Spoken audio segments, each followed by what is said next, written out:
हाल ही में आपने सुना होगा कि सुनीता विलियम्स स्पेस से 9 महीने बाद आई।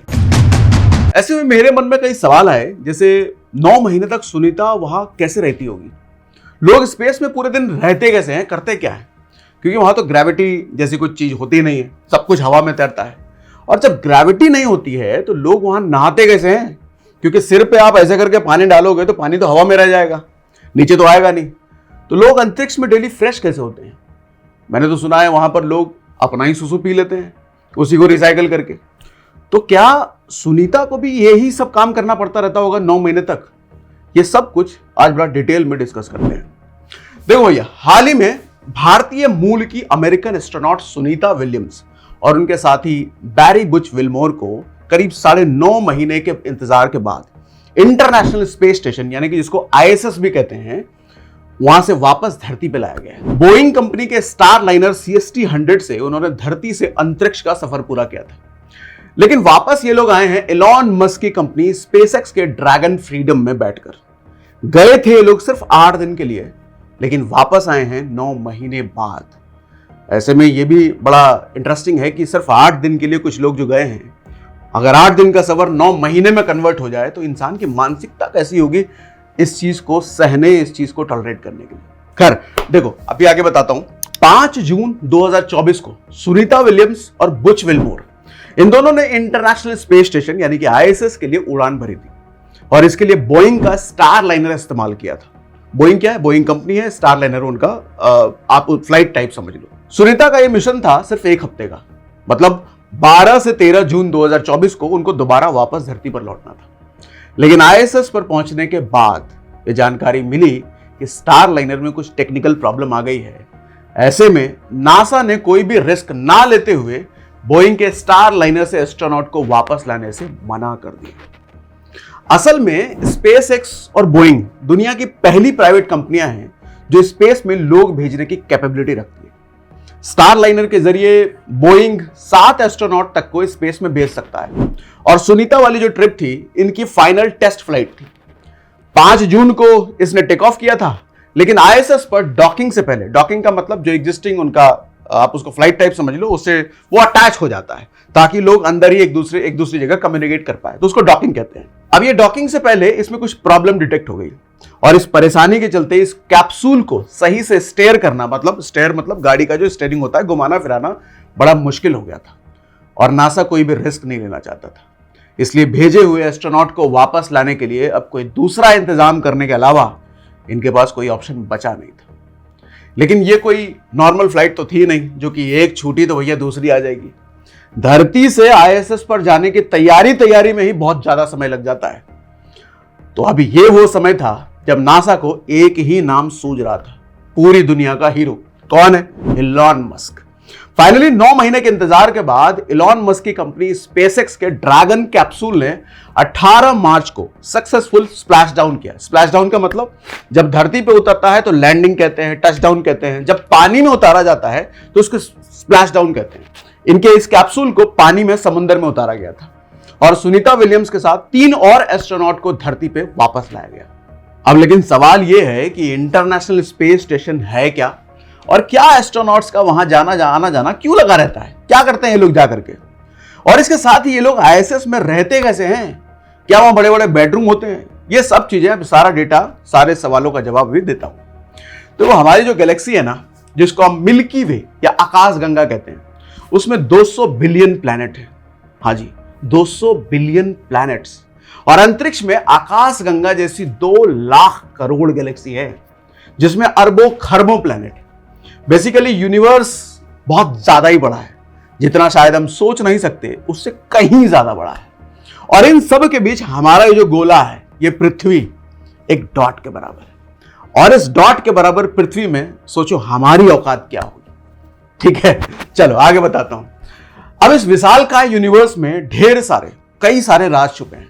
इन्हीं मिस्ट्रीज के ऊपर से पर्दा उठाने के लिए, कुछ नया ढूंढ के लाने के लिए धरती से ये एस्ट्रोनॉट, साइंटिस्ट सफर तय करते हैं ISS का, और कई महीनों तक वहां रहते भी हैं, ये सब चीजें एक्सप्लोर करते रहते हैं।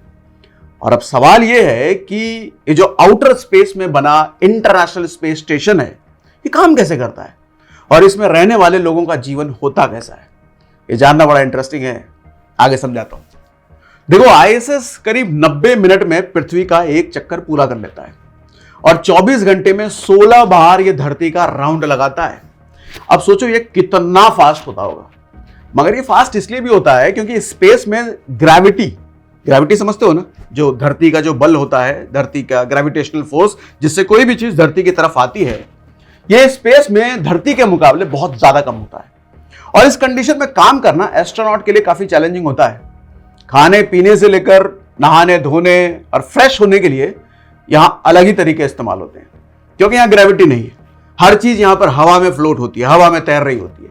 तो ये सब होता कैसे है ये बताता हूं। आईएसएस पर जाकर एस्ट्रोनॉट के लिए 5 इंपॉर्टेंट टास्क होता है, जिसमें सबसे पहले होता है रिसर्च और एक्सपेरिमेंट करना, आईएसएस की मेंटेनेंस मरम्मत करना, स्पेस सूट पहनकर खुले अंतरिक्ष में बाहर वॉक करना, एक्सरसाइज करना और 8 घंटे की नींद भी पूरी करना। लेकिन एस्ट्रोनॉट को जिस काम में सबसे बड़ी समस्या का सामना करना पड़ता है वो होता है उनका अपना पर्सनल डेली रूटीन फॉलो करना। जैसे मैंने बताया, सिर्फ 24 घंटे में 16 बार पृथ्वी के चक्कर लगाता है इनका आईएसएस, तो एस्ट्रोनॉट को लिटरली 16 बार सनराइज और 16 बार सनसेट एक ही दिन में देखना पड़ता है, और ये उनकी बॉडी क्लॉक पर बहुत बुरा असर डालती है। ऐसे में उनको पृथ्वी की तरह स्ट्रिक्ट 24 घंटे का डेली शेड्यूल मेंटेन करना होता है। सही समय पर उठना होता है, नींद पूरी करना होता है, और ब्रेक्स ले लेकर के काम भी इनको सारे पूरे करने होते हैं। सुबह 8 बजे ये उठने के बाद एस्ट्रोनॉट अपना मॉर्निंग रिचुअल शुरू करते हैं, क्योंकि आईएसएस में ग्रेविटी नहीं है और हर चीज फ्लोट कर रही है। ऐसे में सुसु पॉटी एक सबसे बड़ा चैलेंज होता है सुबह उठने के बाद। सुसु तो ये सक्शन पाइप के जरिए एक मशीन में चली जाती है, मतलब सुसु को खींचा जाता है, जिसका नाम यूरिन प्रोसेसर असेंबली होती है, और इसमें इनकी सुसु चली जाती है और ये आगे प्रोसेस होती है, फिर रिसाइकल होती है, और इसी सुसु को इनके पीने के लिए तैयार किया जाता है। मतलब ये जो पानी पीते हैं आईएसएस में, वो इन्हीं का सुसु होता है, जिसको रिसाइकल करके फिल्टर करके इनको दिया जाता है। अब सुसु के बाद सवाल आता है पॉटी का। अब पॉटी के लिए ये स्पेस में कॉमोड का इस्तेमाल होता है, स्पेशल कॉमोड का, जिसमें वैक्यूम होता है जो खींचने का काम करता है पॉटी को। बड़ा गंदा गंदा साउंड कर रहा है क्या भाई? ये फैक्ट है तो बात तो करना पड़ेगा। तो सोचिए, जब इस पर बैठकर एस्ट्रोनॉट हल्के होते होंगे तो क्या फील होता होगा। मतलब इनका खींचा जा रहा है, एकदम वैक्यूम वाली फीलिंग। घबराइए मत। अभी तक आप सोच रहे होंगे क्या सुसु की तरह इनके पॉटी को भी खिलाया जाता है क्या? नहीं, ऐसा नहीं होता। इनको एक स्टोर किया जाता है और वापस उसको धरती पर लाकर डिस्पोज किया जाता है। इनको रिसाइकल नहीं किया जाता। लेकिन मैंने सुना है कि शायद इसको भी रिसाइकल करने का प्लान है, पता नहीं कितनी सच्चाई है इसमें। खैर, इसके बाद नहाने का इंतजाम कैसे होता है जरा ये समझते हैं। पहले आपको बता दूं कि अगर आप भी सर्दियों में बिना नहाए कई दिन रह लेते हैं तो एस्ट्रोनॉट भी कुछ ऐसा ही करते हैं। जीरो ग्रेविटी में नहाना देखो बड़ा मुश्किल होता है, और नहाने की फीलिंग लेना और भी ज्यादा मुश्किल होता है। तो ऐसे में ये लोग क्या करते हैं, कुछ गीला कपड़ा जैसा कुछ इनके पास होता है, उससे पोंछ पाछ करके अपना डेली का काम चला लेते हैं। तो सोचो, एस्ट्रोनॉट्स कई दिनों और कई महीनों तक बिना नहाए रहते हैं, वही पोंछ पाछ करके। अब एक सवाल आता है कि ये कपड़े कैसे धोते हैं। देखो, इनके पास कोई भी चीज नहीं होती है, कपड़े धोने की फैसिलिटी नहीं होती इनके पास। तो ऐसे में कई दिनों तक ये टी शर्ट और हाफ पैंट पहन के रहते हैं। टी शर्ट और हाफ पैंट ही क्यों? तापमान वहां पर क्या होता है? देखो, आईएसएस पर टेम्परेचर 20-22 डिग्री के बीच होता है, और ऐसे में ये हाफ पैंट और टी शर्ट में ज्यादा कंफर्टेबल होते हैं, क्योंकि जीरो ग्रेविटी में फ्लोट करते हैं। तो इन कपड़ों में इनको ज्यादा कंफर्टेबल होता है और ये कपड़े जल्दी गंदे भी नहीं होते, तो इनका लंबा समय तक वो हाफ पैंट और टी शर्ट चल जाता है। आईएसएस पर खाने की सप्लाई का क्या है ये भी बताता हूं।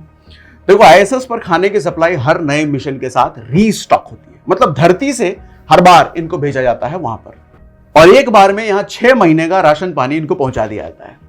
लेकिन खाना काफी बोरिंग होता है, ये प्री पैकेज होता है, फ्रीज ड्राइड होता है, और इनको रोज खाना एस्ट्रोनॉट के लिए काफी बोरिंग होता है। अब सोचो, एक ही खाना बोरिंग वो चीज आपको रोज दी जाए तो बोरिंग तो होगी ना। हमें यहाँ मन करता है हमारा घर का खाने का, तो घर का खाना इनको सोच के देखो कई महीनों तक नहीं मिलता है। और इसके साथ ही इनके प्लेट, छुरी, चम्मच, कांटे ये सब बड़े स्पेशली डिजाइंड होते हैं, ताकि ये हवा में उड़ करके किसी के आंख कान में ना घुस जाए, इनको जख्मी ना कर दे। जीरो ग्रेविटी का बॉडी पर असर भी बहुत बुरा होता है। इसके लिए इनको जिम की सुविधा भी वहां दी जाती है आईएसएस पर, और कुछ इस तरीके से बांध कर इनको जिम करना होता है कि एस्ट्रोनॉट साइकिलिंग और स्प्रिंटिंग कर सके करते हुए गिर ना जाएं, तो ये अपने को वहां किसी चीज से बांध कर ये चीजें करते हैं। अब आपके मन में सवाल आ रहा होगा कि एक्सरसाइज के समय जो पसीना निकलता है वो भी तो फ्लोट होता होगा आईएसएस पर। सवाल अच्छा है, देखो बताता हूं। पसीना हो या आंसू, बॉडी से निकला हुआ कोई भी लिक्विड वो सब रिसाइकल होगा और इनके पीने के पानी में कन्वर्ट होगा। ये मतलब कोई भी लिक्विड बॉडी से निकल रहा है तो उसको ये पिएंगे रिसाइकल होने के बाद। और पता है ये पूरा जो सिस्टम बनता है, सिस्टम की कीमत कितनी होती है? क्या 1000, 2000, लाख, 2 लाख, करोड़, 2 करोड़? नहीं, करीब $250 मिलियन। तो आप भी अगर ये सोच रहे हैं अपने घर में लगवाने का तो बता दें भैया बहुत महंगा है, छोड़ दो ख्याल ये। इसके साथ क्या आप सोशल मीडिया पर रील देख सकते हैं? एस्ट्रोनॉट के बारे में पूछ रहा हूं, क्या एस्ट्रोनॉट रील भी देखते हैं क्या सोशल मीडिया का वहां बैठ करके? तो इसका जवाब हाँ भी है और ना भी। देखो आईएसएस पर इंटरनेट फैसिलिटी तो होती है लेकिन इनका टाइम इतना कीमती होता है कि रील देखने में आपकी तरह अपना टाइम खराब नहीं कर सकते। तो ये इंटरनेट का इस्तेमाल जरूरी काम में करते हैं। हाँ, लेकिन ये देख सकते हैं, इनके पास सुविधा होती है। अभी मैंने देख भी रहा था कि वहां पर सुनीता विलियम ने महाकुंभ की फोटो भी डाली है। तो ये सारी चीजें ये कर सकते हैं, धरती की फोटो जूम करके ये सब कुछ ये कर सकते हैं। अब एक और बात बता दूं, देखो जल्दी ही इंसान अर्थ को छोड़कर, जमीन को छोड़कर चांद और दूसरे प्लैनेट पर जाने और वहां पर कॉलोनी बनाने का, रहने का प्लान बना चुका है। ऐसे में इंटरनेशनल स्पेस स्टेशन एक मील का पत्थर है, यानी कि उस प्रोसेस में ये एक स्टेशन की तरह काम करेगा। इस सफर में आने वाला ये इंपॉर्टेंट स्टेशन है जिसके बिना मून पर जाने का सफर हो या फिर मार्स पर रहने का प्लान हो वो पूरा नहीं किया जाता। इस वीडियो के बाद क्या आप ये जानना चाहोगे कि इंसान पृथ्वी के बाहर सबसे पहले कहां कॉलोनी बनाने का प्लान कर रहा है और कहां रहने का प्लान कर रहा है? अगर मुझे ढेर सारे कमेंट्स आते हैं, बहुत सारे सवाल आते हैं आपकी तरफ से, तो एक और इसी तरह का एक्सप्लेनर वीडियो में बना करके ये सारी चीजें भी आपको समझा सकता हूं। तो बताइए कमेंट में अगर आपको चाहिए तो।